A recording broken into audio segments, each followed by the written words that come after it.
ด้วยความห่วงใยจากสวท8 FM 91 เมกะเฮิรตซ์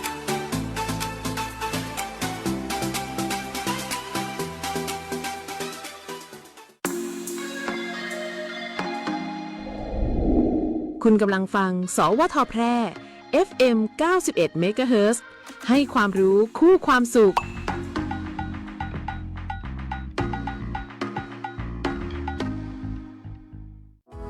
ฟังก่อนครับกับรายการสัญจรปลอดภัยกับกรมการขนส่งทางบกขับขี่ปลอดภัยใส่ใจทุกการเดินทาง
รายการ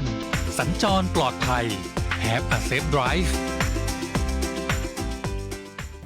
สวัสดีเจ้าคุณผู้ฟังเตเขารบหักทุกท่านท่านเจ้ากลับมาพบกันในช่วงของรายการม่วนใจใบ3เนาะในช่วงของสัญจรปลอดภัยกับกรมการขนส่งทางบกโดยสำนักงานขนส่งจังหวัดแปะนะเจ้าก็อยู่เป็นเพื่อนกัน1ชั่วโมงตรงนี้เนาะหับดาตีดำเนินรายการโดยน้องปุ๋ยพิรุณพรแสงสร้อยนะเจ้าอยู่ด้วยกันเป็นประจำจันทร์ถึงศุกร์เนาะ3 โมงถึง 4 โมงนะเจ้าก็ทักทายแฟนรายการที่ตามรับฟังอยู่ทางบ้านหน้าปัดวิทยุ FM 91 เมกะเฮิรตซ์วิทยุออนไลน์นะเจ้ารวมไปถึงต่างหน้าเพจ Facebook Live นะเจ้าใครที่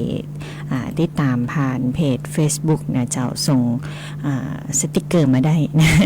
ฝากกดไลค์กดแชร์ตัวนะเจ้าให้ใจให้ตังให้ชีวิตให้ความสุขกับกรมการขนส่งทางบกกระทรวงคมนาคมนะเจ้า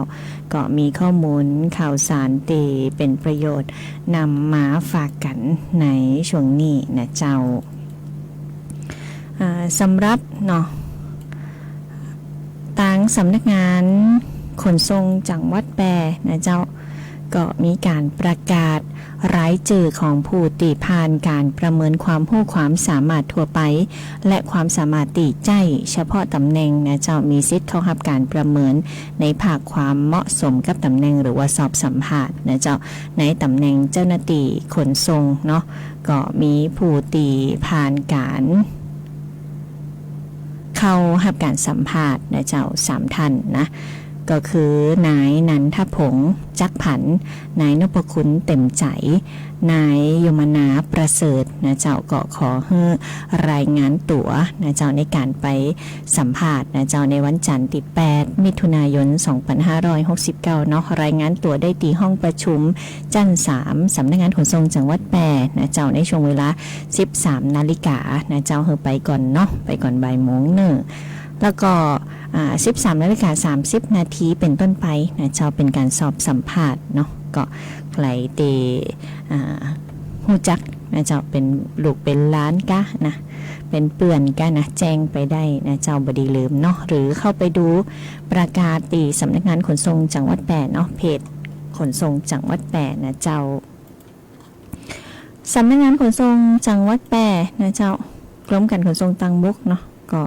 มีการขานรับนโยบายของนายพิพัฒน์นะเจ้าในการเดินหน้าไทยจ่วยไทยพลัดนะเจ้าจวนผู้ประกอบการรถสาธารณะทั่วประเทศเข้าร่วมโครงการลดภาระค่าคล้องชีพนะเจ้าไทยช่วยไทยนะใครใจแล้วผ่อง นะเจ้าใครไปใจซื้อเข้าซื้อของเนาะก่อนหน้านี้ได้มีการลงทะเบียนไว้แล้วก็ผ่านการลงทะเบียนสามารถใจซิดได้นะเจ้าบางท่านบางคนบอกว่าใจทุกวัน ใจซื้ออาหารการกินนะเจ้าใจซื้อขอบซื้อครัวนะตีต้องการเนาะก็ดูตีป้ายประชาสัมพันธ์ตามร้านค้าเนาะไทยช่วยไทยพลัดนะเจ้าก็ตั้งขนส่งก็เช่นกันนะเจ้าเชิญชวนผู้ประกอบการรถสาธารณะทั่วประเทศก็เข้าร่วมโครงการร่วมลดภาระค่าคล้องชีพของประชาชนกันตัวเจ้าโดยเปิ้นบอกว่าเป็นภายใต้การนำของนายพิพัฒน์ราชกิจประการนะเจ้ารองนายกรัฐมนตรีและรัฐมนตรีว่าการกระทรวงคมนาคมเนาะในส่วนของการร่วมกิจกรรมนะเจ้าก็เชิญชวนผู้ประกอบการรถโดยสารสาธารณะเข้าร่วมโครงการก็คือต้องเป็นผู้ที่มีคุณสมบัติของผู้มีสิทธิ์เข้าร่วมโครงการนะรถจักรยานยนต์สาธารณะรถ3 ล้อสาธารณะรถแท็กซี่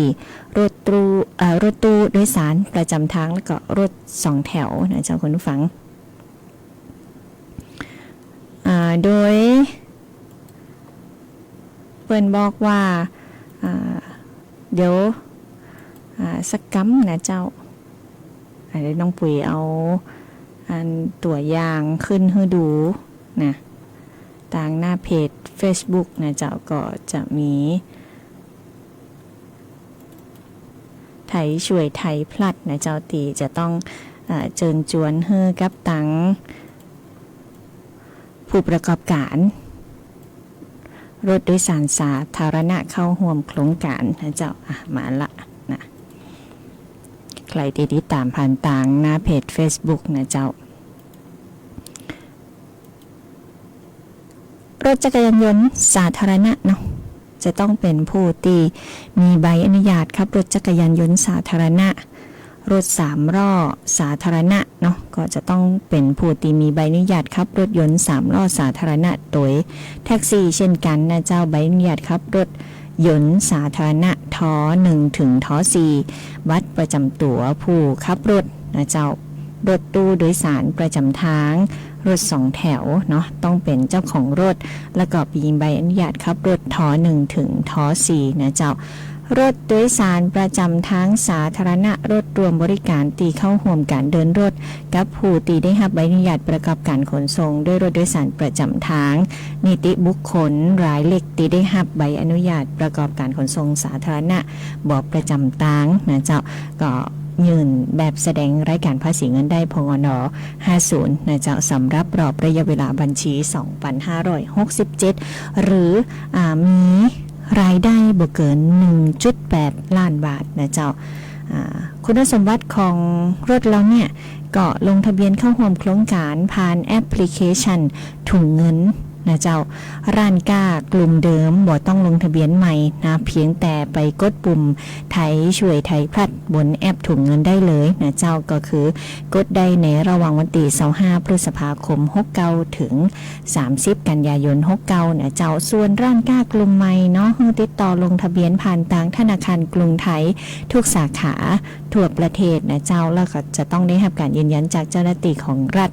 และก็จะต้องมีการตรวจสอบคุณสมบัติเฉพาะนะเจ้าในช่วง25พฤษภาคม69ไปจนถึง31กรกฎาคม69นะเจ้าอันนี้ก็เป็นทางกรมการขนส่งทางบกกระทรวงคมนาคมนะเจ้าเปิดได้ออกมาเชิญชวนเนาะขานทำนโยบายรัฐบาลเดินหน้าขับเคลื่อนโครงการไทยช่วยไทยพลัด60-40นะเจ้ามุ่งลดภาระค่าครองชีพให้กับประชาชนแล้วก็กระตุ้นเศรษฐกิจในภาคของการคมนาคมขนส่งก็เชิญชวนให้ผู้ประกอบการนะเจ้าได้สมัครเนาะรายเก่าก็ยืนยันผ่านสิทธิ์ในแอปพลิเคชันนะถุงเงินนะเข้าไปตีห้องของไทยช่วยไทยพลัดนะเจ้าส่วนถ้าเป็นร้านค้ากลุ่มใหม่ผู้ประกอบการใหม่นะเจ้าก็ไปที่ต่อตีธนาคารกรุงไทยได้ทุกสาขาทั่วประเทศนะเจ้าเป็นก็เน้นย้ำแหมเนาะว่าการเดินทางก็ถือว่าเป็นการใช้จ่ายจำเป็นในชีวิตประจำวันเช่นกันนะเจ้ารวมถึงกระตุ้นเศรษฐกิจในภาคของการคมนาคมเนี่ยก็มุ่งเป้าสนับสนุนให้ผู้ประกอบการรายย่อยก็ได้มีรายได้ที่มั่นคงหนักขึ้นขณะเดียวกันนะเจ้าก็ถือว่าเป็นกลไกสำคัญในการขับเคลื่อนระบบขนส่งของประเทศให้ก้าวเข้าสู่ระบบดิจิทัลที่มีความโปร่งใสและก็ตรวจสอบได้นะเจ้าทางกระทรวงคมนาคมก็จะเร่งผลักดันให้ทุกภาคส่วนนะเจ้าในระบบขนส่งสาธารณะได้เข้าถึงการสนับสนุนจากทางรัฐเนี่ยเจ้าโดยมอบหมายให้กรมการขนส่งทางบกนะมีการประชาสัมพันธ์เชิญชวนอำนวยความสะดวกให้กับผู้ประกอบการทั่วประเทศนะเจ้าผู้ประกอบการนะก็ไปดูนะเจ้าว่าตัวเองเนี่ยมีเงื่อนไขมีคุณสมบัติเข้ากำหนดตามตีเปิ่นได้กำหนดไว้ก่อนนะเจ้าก็อย่างที่บอกเนาะมีถึงรถจักรยานยนต์สาธารณะรถ3ล้อสาธารณะรถแท็กซี่รถตู้โดยสารประจำทางหรือรถ2แถวนะเจ้ารถโดยสารประจำทางสาธารณะรถรวมบริการตีเข้าร่วมการเดินรถกับผู้ตีได้รับใบอนุญาตประกอบการขนส่งโดยรถโดยสารสาธารณะแล้วก็นิติบุคคลรายเล็กตีได้รับใบอนุญาตประกอบการขนส่งสาธารณะแบบบอบประจำทางนะเจ้าใครตีสนใจลงทะเบียนเข้าร่วมโครงการผ่านแอปถุงเงินนะเจ้ารายเก่าก็เข้าแอปพลิเคชันได้เลยนะเจ้าส่วนรายใหม่เนาะไปตีธนาคารกรุงไทย ทุกสาขาทั่วประเทศนะเจ้าเป็นข้อมูลข่าวสารตีน้องปุ๋ยเอามาประชาสัมพันธ์ฝากคนผู้ฟังกันในช่วงแรกนะเจ้าทักทายปีสุริราชกันตัวนะเจ้าทักทายคุณพัฒนาทักทายคุณอุดรฤทธิ์ที่ใช้กันตัวที่ตามผ่านต่างหน้าเพจ Facebook Live นะเจ้าอยู่ด้วยกันเนาะกับรายการม่วนใจใบ3ในช่วงของสัญจรปลอดภัยกับกรมการขนส่งทางบกกระทรวงคมนาคมนะเจ้าฟังเพลงมวนๆกันสักก้ามนะแล้วเดี๋ยวช่วงหน้าก็ยังคงมีข้อมูลข่าวสารมาฝากเจ้านี่คุณขับรถอะไรเร็วขนาดนั้นน่ะดูข้างหน้าด้วยสิคุณก็รถมันติดผมต้องทำเวลาทำความเร็วเดี๋ยวเราไปทำงานไม่ทันคุณแล้วเนี่ยไลน์เด้งตลอดเลยอย่าจับโทรศัพท์นะคุณเห็นไหมมีคนจะข้ามทางม้าลายคุณหยุดเลยไลน์ที่ทำงานเดี๋ยวผมเฮ้ยแป๊บนึงคุณเดี๋ยวคุณ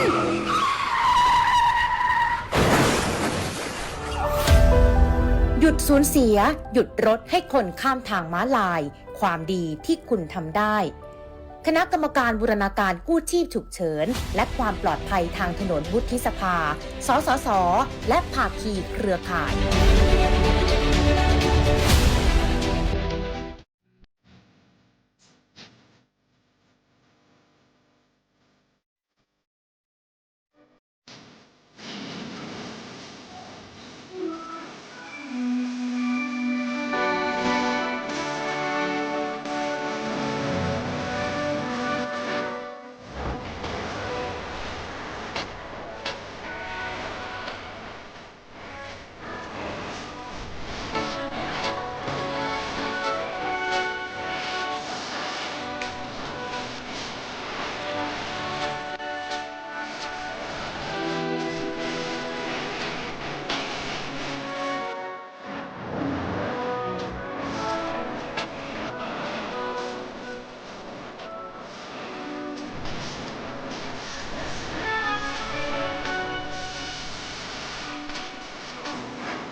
ถ้าคุณกำลังถามตัวเองว่าเรียนอะไรดีที่จบแล้วมีงานทำจริงเรียนอะไรที่ต่อยอดชีวิตได้ไกลกว่าห้องเรียนหยุดคิดไว้ตรงนี้เพราะคำตอบอยู่ที่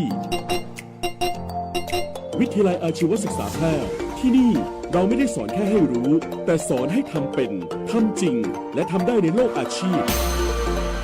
เปิดรับสมัครนักศึกษาใหม่ปีการศึกษา 2569 สำหรับผู้จบม.3 ม.6 และปวช.3 ครบทุกสายที่ตลาดต้องการ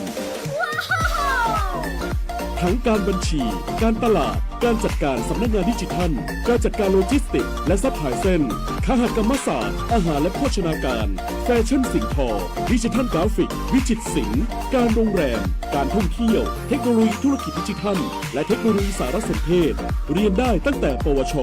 ปวส จนถึงระดับปริญญาตรี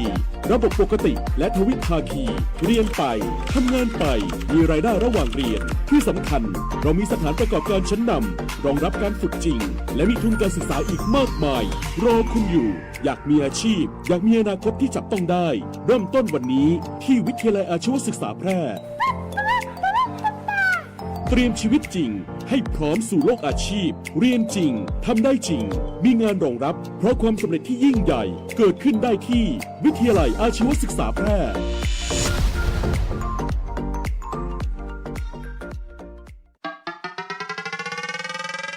มีที่ดินเป็นกรรมสิทธิ์ของตนเองไม่เป็นปัญหา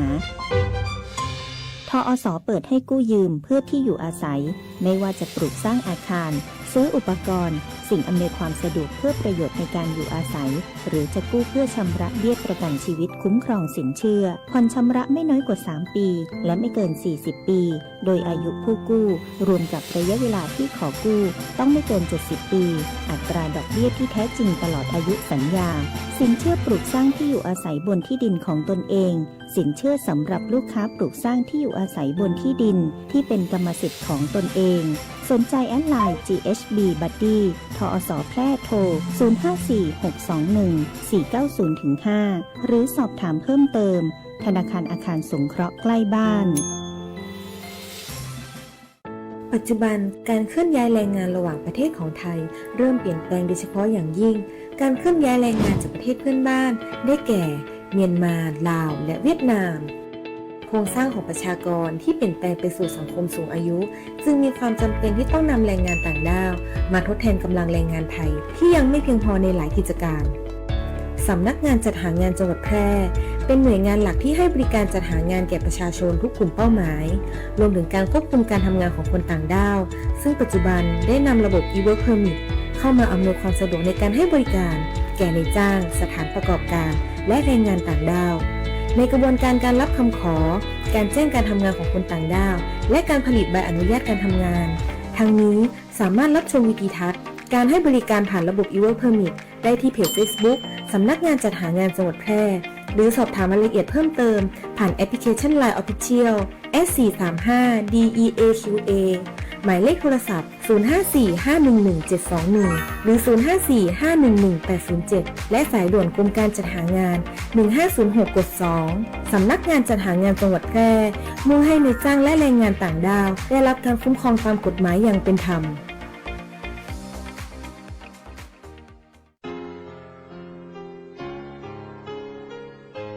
จังหวัดแพร่ร่วมกับสำนักงานศึกษาธิการจังหวัดแพร่ขอเชิญทุกท่านร่วมเสนอชื่อครูผู้สร้างการเปลี่ยนแปลงในชีวิตศิษย์และเป็นครูผู้มีคุณูปการต่อการศึกษาควรค่าแก่การได้รับการยกย่องเชิดชูเกียรติเพื่อเข้ารับพระราชทานรางวัลสมเด็จเจ้าฟ้ามหาจักรีครั้งที่ 7 ปีพุทธศักราช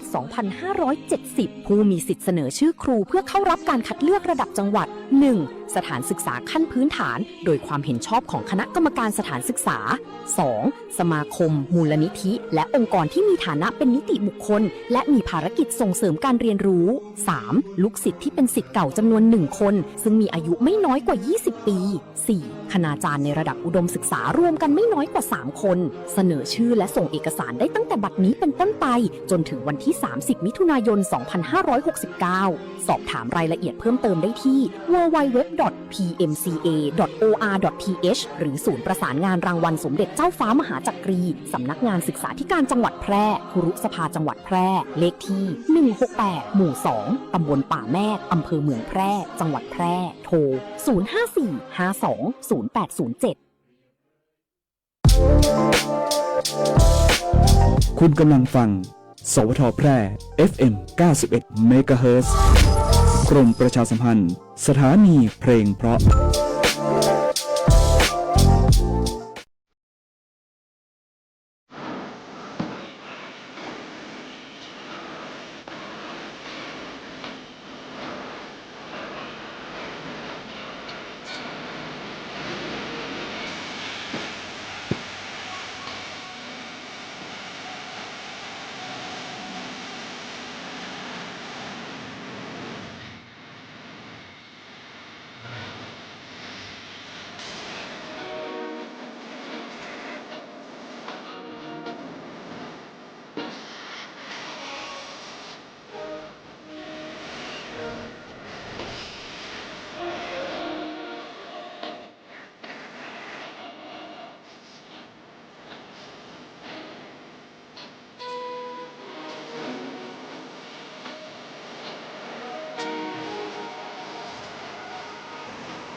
ค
ลงเพลงลูกทุ่งมวลๆนะเจ้า1ชั่วโมงตรงนี้15:43 นาทีนะเจ้าก็ยังคงอยู่ด้วยกันในช่วงของรายการบนใจใบ3สัญจรปลอดภัยกับกรมการขนส่งทางบกกระทรวงคมนาคมนะเจ้าก็ทักทายคุณชัดกันแก้กันตัวนะที่ตามผ่านทางหน้าเพจ Facebook แล้วก็คุณผู้ฟังตีเดินทางขับรถขับราอยู่ก็ดีนะเจ้าขอเฮือใจรถใจถนนด้วยความระมัดระวังในช่วงตีฝนตกจีนะเจ้าก็ระวังในการขับขี่ลดความเร็วหรือว่าใจความเร็วให้เหมาะสมนะเจ้าในช่วงที่เป็นฟ้าเป็นฝนเป็นลมก็จอดพักในตีปลอดภัยนะเจ้าเพื่อตีจะได้ปลอดภัยเนาะฝนตกถนนเมื่อเกินเนี่ยทัศนวิสัยบดีนะเจ้าลมแหงเกาไม่เกาตอกกะฮักกลขวางถนนขวางต่างกันได้นะเจ้าด้วยความห่วงใยจากต่างสำนักงานขนส่งจังหวัดแปรนะเจ้าเป็นความห่วงใยจากท่านผู้อำนวยการขนส่งเนาะนางสาวดารารัตน์ดาวเวียงกันขนส่งจังหวัดแปรนะเจ้าช่วงนี้ประชาสัมพันธ์รถเศรษฐกิจชุมชนนะหนุนรายได้ฐานรากควบคู่ไปกับมาตรฐานความปลอดภัยนะเจ้าก็จะมีรถพ่วงข้างนั่นเองเนาะพ่วงข้างต้องมีไฟหน้าสีขาวหรือว่าสีเหลืองนะเจ้าหรืออุปกรณ์ติสะท้อนแสงนะสีแดงใต้รถเพื่อพอหันได้ชัดแล้วก็ปลอดภัยในยามค่ำคืนนะเจ้าเขาจะต้องเอาสติกเกอร์สะท้อนแสงหรืออย่างตีเป็นสัญลักษณ์ตีเวลามาค่ำมาคืนมาเนาะรถสวนมาหรือว่ารถตัวก้นเนี่ยสามารถที่จะหันพ่วงข้างของเขาได้ตัวนะเจ้าก็คือขอบเขตนะความกว้างของรถนะรวมกันบ่เกิน 1.5 เมตรนะเจ้าเบรกจะต้องทำงานได้อย่างดีนะหยุดรถได้ด้วยความปลอดภัยนะเจ้าแล้วพ่วงข้างเนี่ยถ้าเฮาหันกันอยู่เนาะพ่วงข้างก็ควรที่จะติดตั้งต่างด้านซ้ายนะเจ้ายึดแน่นแข็งแรงบ่บดบังทัศนวิสัยบ่บดบังสายตาของผู้ขับขี่นะเจ้าความกว้างนะความกว้างของตัวพ่วงข้างเนี่ยต้องบ่เกิน 1.10 เมตรนะเจ้ารวมกันแล้วนะตึงรถเครื่องของเฮาตึงพ่วงข้างนะเจ้ามีความกว้างรวมกันบ่เกิน 1.5 เมตรนะเบรกต้องทำงานได้อย่างดีมีแผ่นสะท้อนแสงติดตีรถพ่วงของเฮาตัวนะเจ้าเพื่อความปลอดภัยอาจจะติดตั้งอุปกรณ์เพิ่มเติมได้แก่ไฟใต้รถไฟเบรกนะไฟส่องสว่างนะเจ้าติดป้ายสะท้อนแสงของพ่วงข้างนะพื้นหลังพื้นขาวอักษรดำด้านใต้นะพอหันชัดในตอนกลางคืนเวลาตีคนติดตัวมาตั้งหลังเนาะเปิดไฟนะไฟส่องไปก็สะท้อนหันว่าโอ้มีเป็นรถพ่วงข้างนะมีขอบเขตนะเจ้าการจดทะเบียนของรถจักรยานยนต์พ่วงข้างมันบอกว่าสามารถจดทะเบียนเป็นประเภทรย12นะเจ้าลักษณะรถจักรยานยนต์พ่วงข้างก็สามารถยื่นคำขอพร้อมกับนำรถพ่วงข้างของท่านเข้าตรวจสภาพได้ที่กรมการขนส่งทางบกสำนักงานขนส่งในพื้นที่ที่ท่านอยู่นะเจ้าชำระภาษีรถประจำปีเนาะรถจักรยานยนต์100 บาทรถพ่วงข้าง50 บาทเจ้าอันนี้ก็เป็นข้อมูลเนาะที่น้องปุ๋ยนำมาประชาสัมพันธ์ให้กับคุณผู้ฟังแฟนด้วยกันได้ติดตามรับฟังเนาะเปิดห้องว่าเป็นรถเศรษฐกิจชุมชนหนุนรายได้ฐานรากควบคู่กับมาตรฐานความปลอดภัยนะเจ้าเป็นข้อมูลดีๆจากกรมการขนส่งทางบกกระทรวงคมนาคมนะเจ้าต่างสำนักงานขนส่งจังหวัดแปรเนาะก็นำเอาข้อมูลดีๆแบบนี้มาประชาสัมพันธ์ให้คุณผู้ฟังได้ติดตามรับทราบข้อมูลข่าวสารกันอยู่ตลอดนะเจ้าแฮมเรื่องนึงเนาะกรมการขนส่งทางบกแจ้งชัดนะเจ้าร่างกฎหมายป้ายทะเบียน EV บ่บังคับรถเก่าเปลี่ยนป้ายพร้อมกับเชิญชวนให้ประชาชนเนี่ยรวมแสดงความคิดเห็นชูประโยชน์ด้านความปลอดภัยแล้วก็สิทธิประโยชน์บนท้องถนนนะเจ้าโดยทางด้านนายสรพงษ์ไพฑูรย์พงษ์อธิบดีกรมการขนส่งทางบกก็ได้เปิดเผยถึงกรณีที่มีการนำเสนอข่าวผ่านสื่อมวลชนเกี่ยวกับการกำหนดให้รถยนต์รถจักรยานยนต์ไฟฟ้าหรือว่ารถ EV ต้องเปลี่ยนมาใจป้ายทะเบียนสีฟ้าสะท้อนแสงนะเจ้าซึ่งอาจจะก่อให้เกิดความเข้าใจคลาดเคลื่อนกับประชาชนก็ขอชี้แจงว่าร่างกฎหมายดังกล่าวเนี่ยก็ยังอยู่ในระหว่างของการตีเป็นห้องว่าอยู่ในขั้นตอนการรับฟังความคิดเห็นของประชาชนนะเจ้าแล้วก็ยังบ่มีการบังคับใจกฎหมายแต่อย่างใดเนาะเจ้าทั้งนี้นะเจ้าก็บ่มีการบังคับให้รถ EV ตีจดทะเบียนไปแล้วจะต้องมาเปลี่ยนเป็นแผ่นป้ายทะเบียนใหม่นะเจ้าผู้ใจรถยังสามารถใจแผ่นป้ายทะเบียนเดิมได้แบบปกติอยู่นะคุณผู้ฟังอธิบดีกรมการขนส่งทางบกก็ชี้แจงเพิ่มเติมแหมนะเจ้าถึงสาระสำคัญของร่างกฎกระทรวงตีกำหนดขนาดลักษณะสีของแผ่นป้ายทะเบียนรถเป็นการปรับปรุงในหลักเกณฑ์เพื่อรองรับการเติบโตของยานยนต์ไฟฟ้าในประเทศไทยและสนับสนุนนโยบายของการลดมลพิษลด PM 2.5 นะเจ้าก็มีรายละเอียดต่างๆเนาะก็เดี๋ยวถ้าเปิ่นมีการบังคับใจกฎหมายนะเจ้าก็จะได้นำมาประชาสัมพันธ์ให้กับคุณผู้ฟังประชาชนได้รับทราบเนาะกรมการขนส่งทางบกให้ความสำคัญกับการมีส่วนร่วมของประชาชนนะเจ้าก็เชิญชวนทุกท่านทุกคนผู้ขับขี่รถยนต์ไฟฟ้าประชาชนทั่วไปร่วมแสดงความคิดเห็นต่อร่างหลักการของกฎกระทรวงฉบับนี้ได้ตีเว็บไซต์ระบบกลางของกฎหมายนะเจ้าก็เข้าไปตี www.law นะ .go.th นะเจ้าในหัวข้อของการแก้ไขกฎกระทรวงเกี่ยวกับแผ่นป้ายทะเบียนรถป้ายทะเบียนรถไฟฟ้านะเจ้าอันนี้ก็เข้าไปเนาะเดี๋ยวถ้าเปิ่นมีสรุปบทกฎหมายอะไรอย่างจะได้น้องปุ๋ยก็จะได้นำมาประชาสัมพันธ์ตอนนี้ก็คืออยากให้คุณผู้ฟังเนี่ยประชาชนเนี่ยเข้าไปร่วมแสดงความคิดเห็นกันก่อนนะเจ้าชูประโยชน์ด้านความปลอดภัยแล้วก็สิทธิประโยชน์บนท้องถนนนะเจ้าคุณผู้ฟังนะเป็นข้อมูลข่าวสารที่เอามาฝากกันนะเจ้าในช่วงของสัญจรปลอดภัยกับกรมการขนส่งทางบกกระทรวงคมนาคมนะเจ้าอยู่ด้วยกัน1 ชั่วโมงตรงนี้เนาะข้อมูลดีๆข่าวสารตีเป็นประโยชน์ก็มอบเพื่อทุกท่านทุกคนนะเจ้าสามารถติดตามรายการสัญจรปลอดภัยของเขาได้นะเจ้าในช่วงของบ่าย 3 โมงเนาะมวลใจบ่าย 3นี่นะก็อยู่ด้วยกันเป็นประจำจันทร์ถึงศุกร์นะเจ้า 15:10 นาทีถึง 16 นาฬิกาโดยประมาณนะเจ้าวันนี้ก็จะขอนำรายการจากลาคุณผู้ฟังไปก่อนเนาะแล้วก็ส่งท้ายผลงานเพลงเพราะๆจนจบรายการเลยนะแล้วเราก็มาป้ากันได้ใหม่ในวันจันทร์หน้านะเจ้าวันนี้น้องปุยพิรุณพรแสงสร้อยนะลาคุณผู้ฟังไปก่อนโชคดีมีความสุขทุกท่านสวัสดีเจ้า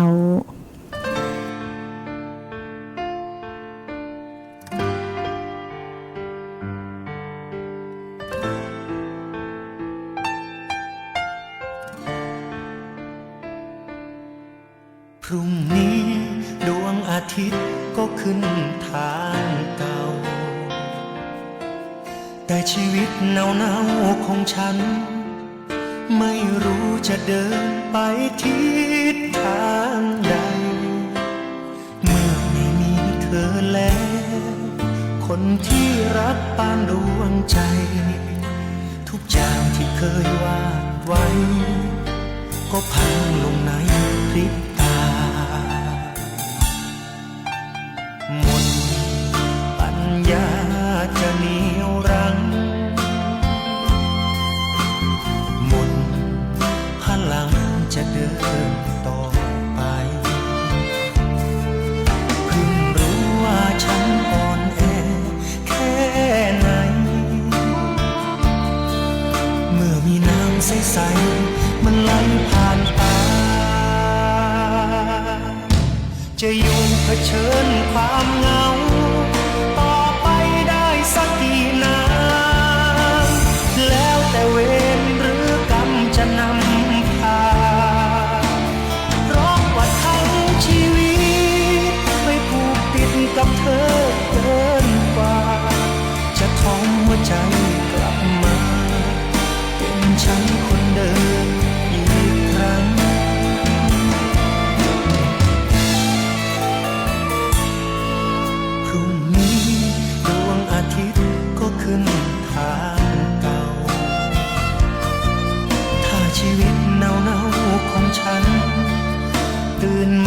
ยังคงมีลมหายใจก็จะกัดฟันฝืนเริ่มต้นกับเช้าวันใหม่ให้แสงแดดส่องหัวใจที่เปียกชุ่มด้วยน้ำตา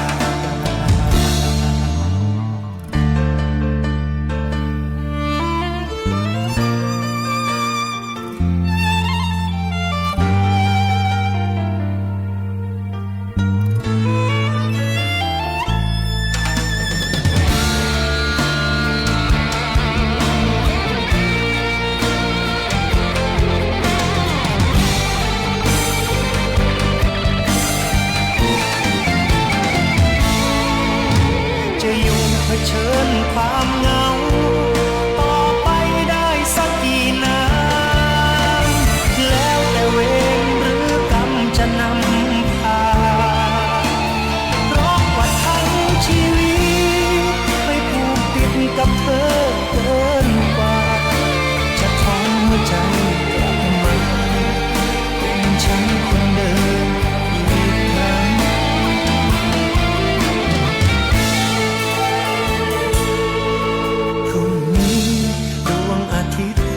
ขึ้นทางเก่าถ้าชีวิตเน่าๆของฉันตื่นมายังคงมีลมหายใจก็จะกัดฟันฝืนเริ่มต้นกับเช้าวันใหม่ให้แสงแดดส่องหัวใจที่เปียกชุ่มด้วยน้ำตาให้แสงอาทิตย์ส่องใจฉันจะอาบน้ำ